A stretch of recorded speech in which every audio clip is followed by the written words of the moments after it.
Men, let's talk about the silent contract you may have unknowingly signed in your marriage, the unhappiness contract. This is the agreement, often unspoken, that if you just sacrifice enough, if you bend your values, give up your comfort, or endure enough stress, you can somehow, finally, make your wife happy. You believe that her nagging, her drama, or her list of demands is a roadmap to marital peace. The truth is, this pursuit is an endless, soul-crushing waste of your time and your life force. You are a good man, and you are wired to problem solve and provide, but you cannot solve an emotional crisis that you did not create. The demands on this list aren't about practical needs. They are about coercing you into believing that you are the solution to her internal unhappiness. Every time you agree to one of these items against your better judgment, you are signing away a piece of your dignity, your financial security, and your mental health. I've seen countless men over the last 5 years destroy their peace, chasing this phantom of female happiness. Today, we are retiring this list. If you've ever felt pressured to do something you know is wrong just to get a moment of peace, hit that like button now. Tell me in the comments, where are you watching from? And please subscribe to secure your place in this community focused on male vitality. The myth is that your wife's unhappiness is a puzzle you can solve through sufficient effort, money, or sacrifice.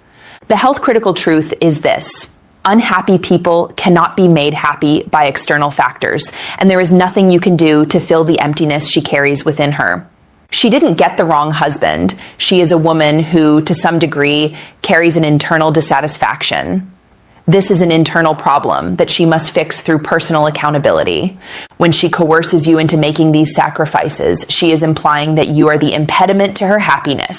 She may not say it, but the pressure implies if you would just do this one thing, the problem would be solved. Biologically, when you agree to these demands against your internal conviction, you create cognitive dissonance, internal conflict. This stress elevates your cortisol and erodes your sense of masculine control, lowering testosterone, making you feel emasculated and degraded, ultimately accelerating biological aging. Practically, the moment you fulfill demand number 1, demand number 2 is already on the list. The good man must retire from the job of wife happiness manager. Retention hook. Before we dive into the list, I want you to think about what you have already done, believing it would finally bring peace. Share it in the comments. Let's see how common this trap is. In my clinical experience, these 10 items are the most frequent, high-stakes ways a good man sacrifices his well-being under the illusion of solving a marital problem. I want to be clear. If you and your wife mutually agree on these things because they align with both of your values, that's a different story. The danger lies in agreeing because you are being coerced, manipulated, or led to believe it will solve a problem that is not yours to fix. We must treat these demands as red flags that signal a deeper problem.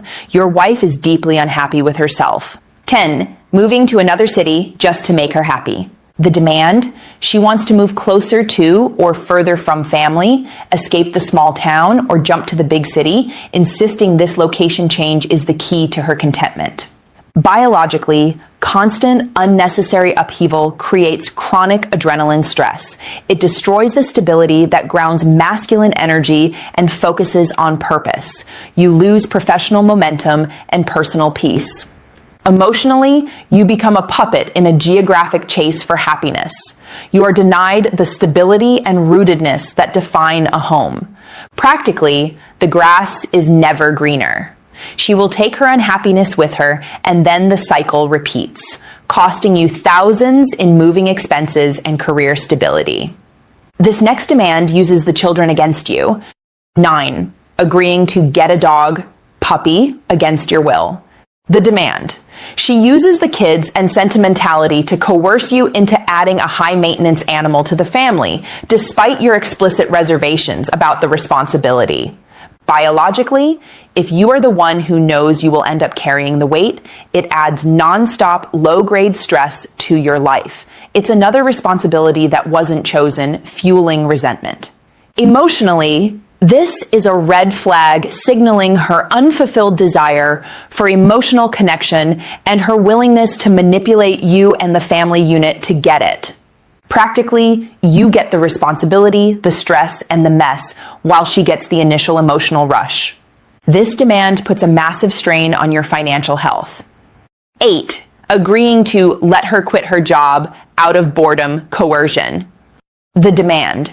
She wants to quit working because she's unhappy, bored, or thinks being home will be a solution, despite the financial stress it places on you.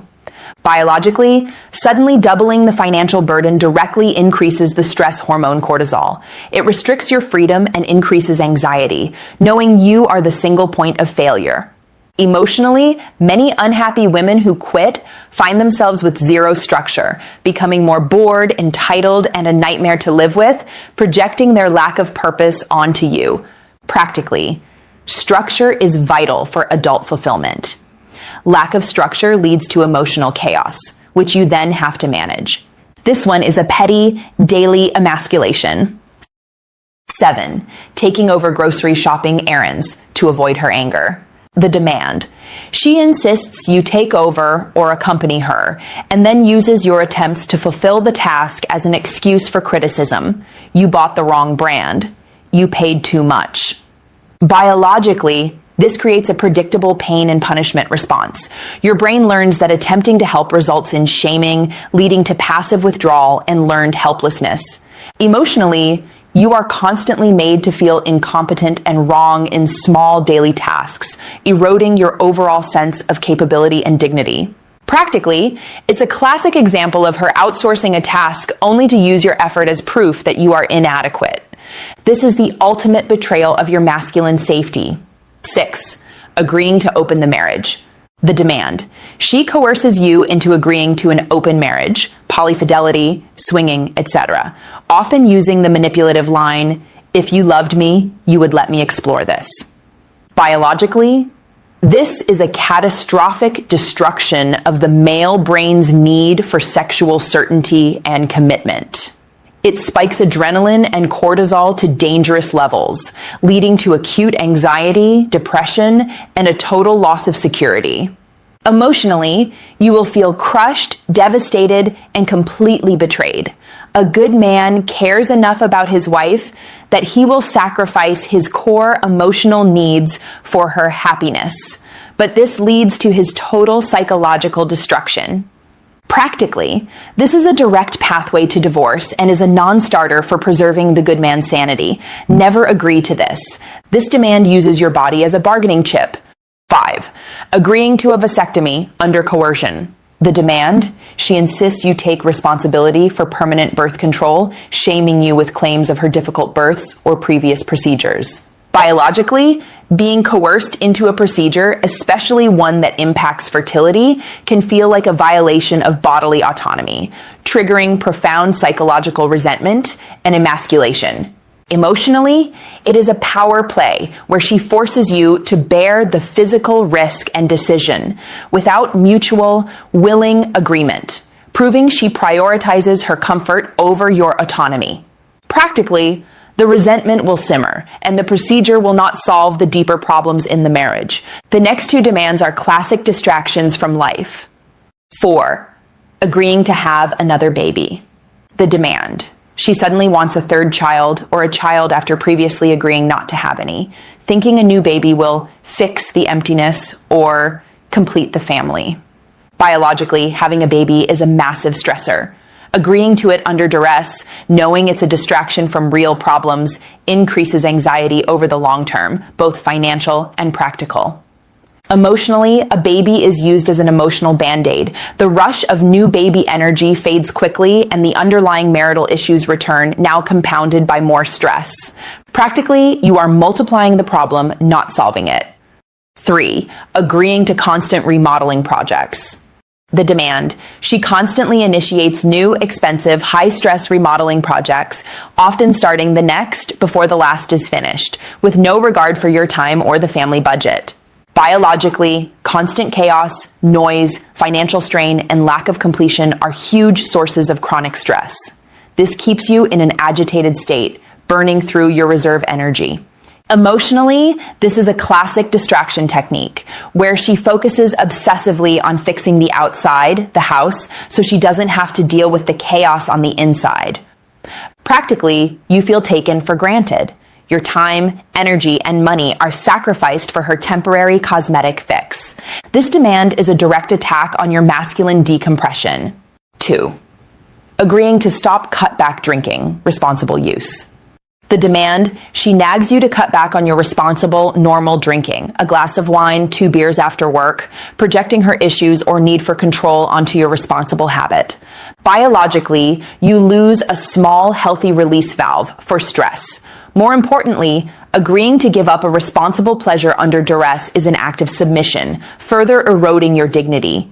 Emotionally, you are being told that your habits, even reasonable ones, are immature or problematic, reinforcing the belief that you are always wrong. Practically, if your drinking is responsible, her demand is purely about control. Do not cede ground on responsible, chosen pleasure. 1. Agreeing to go to counseling because she says you're the problem. The demand. She insists you go to individual or couples counseling because your trauma, your childhood, or your defects are the reason the marriage is unhappy.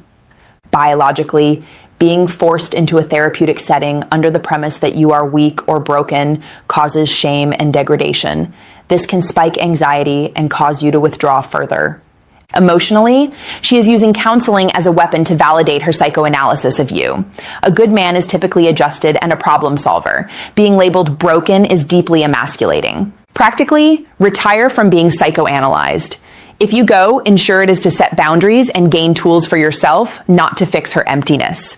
Men, you must retire from the job of managing her happiness. Your mission now is to manage your own peace and dignity. 1. The core refusal. State the truth respectfully. The plan. When a coercive demand from this list is presented, state your refusal and the reason, dignity, finance, values, and do not argue the details. What to say.